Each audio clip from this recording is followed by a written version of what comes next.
All right, LDBC, this is your boy, the Coach Your Live on the Coach Your Show, the Coach Your Show Live. Okay, guys, a couple of people wanted my thoughts on the Claressa Shields fight and asked me, Coach, why you didn't cover this fight? Well, I don't support Golden Boy. Okay, that's just what it is. I don't support Golden Boy in any venue, in any capacity, but I will discuss Claressa Shields, okay?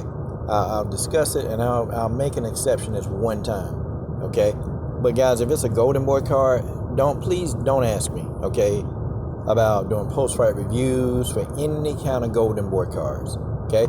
Since Saul Canelo Alvarez is no longer with Golden Boy, then I'll be discussing his fights. But any fighter on a Golden Boy card, please don't ask me where's my video on that, because it's gonna be a big fat hell no, and that's just the way that is. Okay, folks, Claressa Shields becomes undisputed, okay, in two weight classes.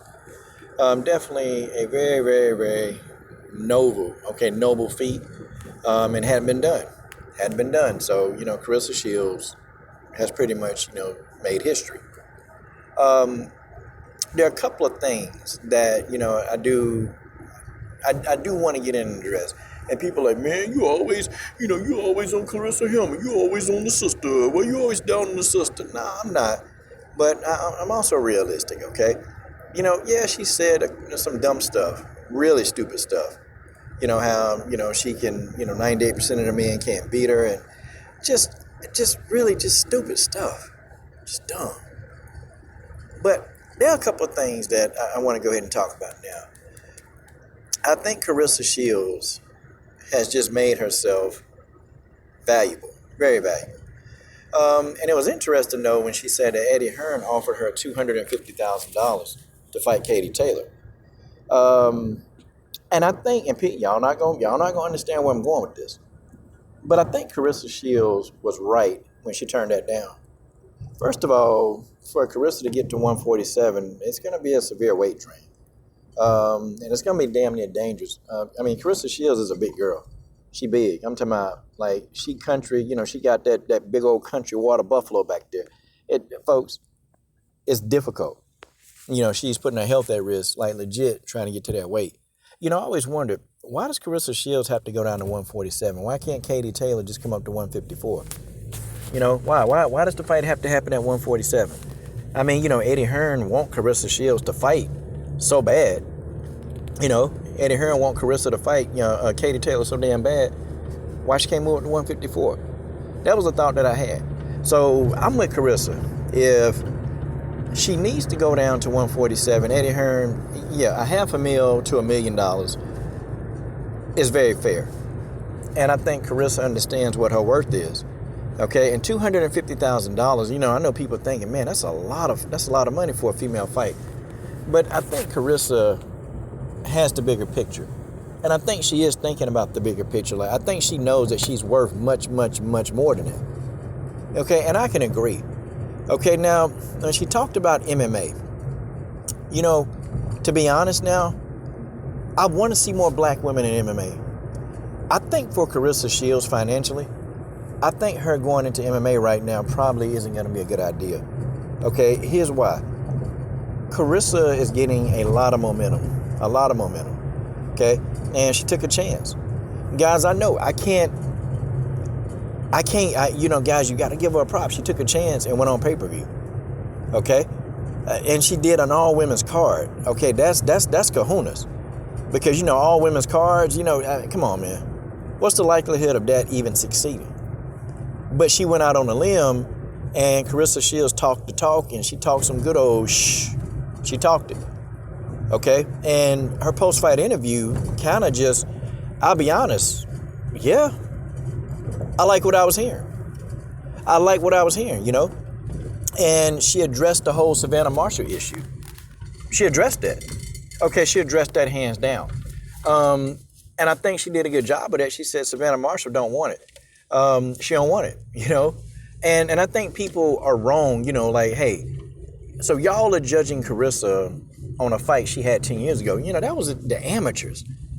That's the amateurs, man. Look, Claressa Shields has evolved so much as a fighter It's like, okay, come on. We still talking about the damn amateurs? Really? Come on. How many times have we seen two people fighting the amateurs and they go up to the pros and that person who beat the person in the amateurs get beat as a pro?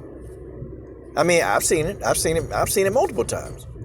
So, the whole Savannah Marshall thing, Savannah beat Claressa in the amateurs, but, okay. So what? That was the amateurs. We talking about now. I don't know. I don't think Savannah Marshall could beat Claressa Shields right now. I don't think so. But, here's the thing, man. There's an option with Katie Taylor there. There's some Savannah Marshall smoke. I just think that, going into MMA probably now and maybe getting an injury because, when you do MMA, okay, the injuries now, okay, now you go into a whole nother realm. I don't think she needs to stop training MMA because I know eventually she's going to do that. Okay, and I think that, we do need more black women in MMA. I just think right now for her, I just think her stardom right now is in boxing. Like, I actually think that Claressa Shields is creating a buzz. I think she's creating a buzz with women's boxing. And I think that she is going to garner attention to the sport. Because most of the people I know, they bought the fight. They bought it. They bought the fight, okay?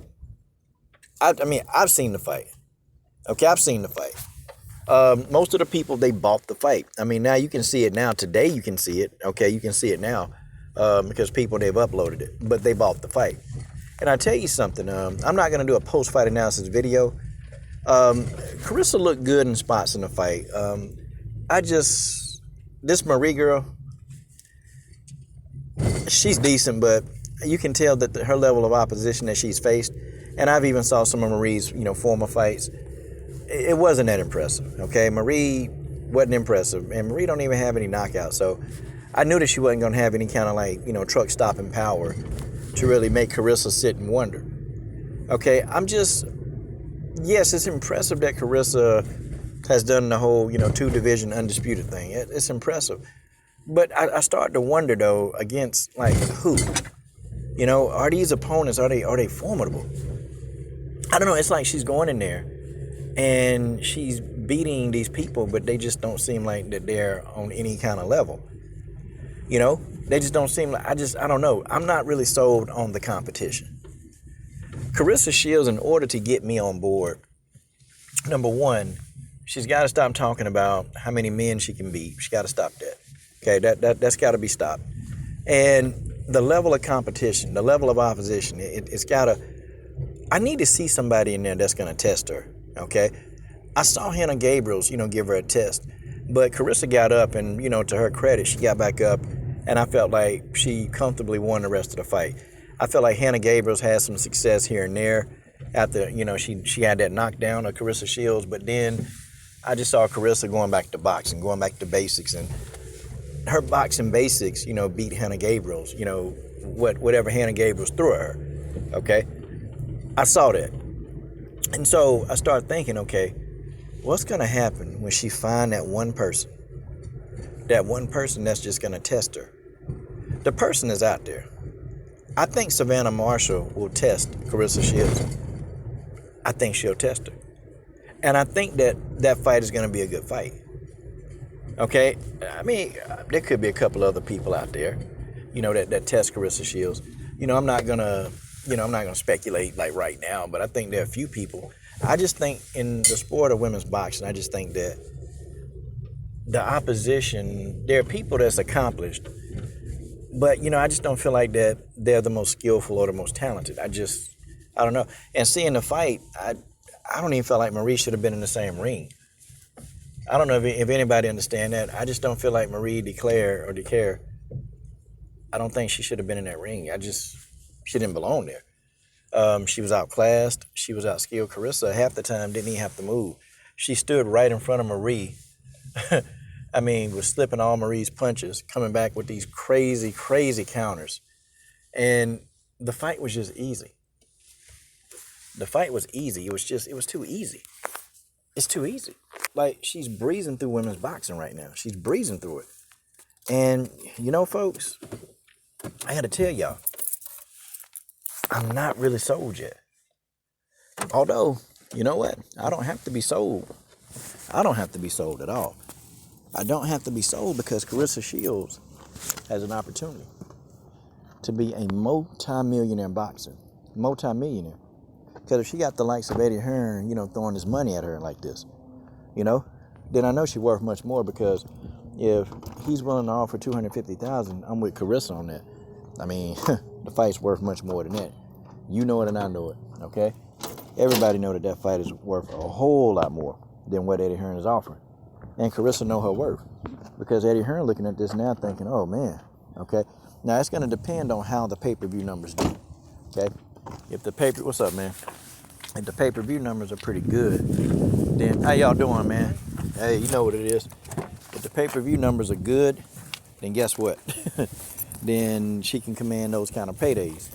But if the pay-per-view numbers on this event are not that great, then she's going to be back to square one.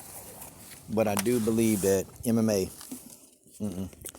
I think MMA right now is a bad move for right now. I think there's something going on in boxing for her. And I think now she's starting to get the kind of momentum. She's talking a good game, But let's see what happens, y'all. Yeah, guys, I don't know. I just don't know. I'm just not sold. I'm not sold on this and the whole thing because of the competition level, but she did it. She did what nobody else was able to do.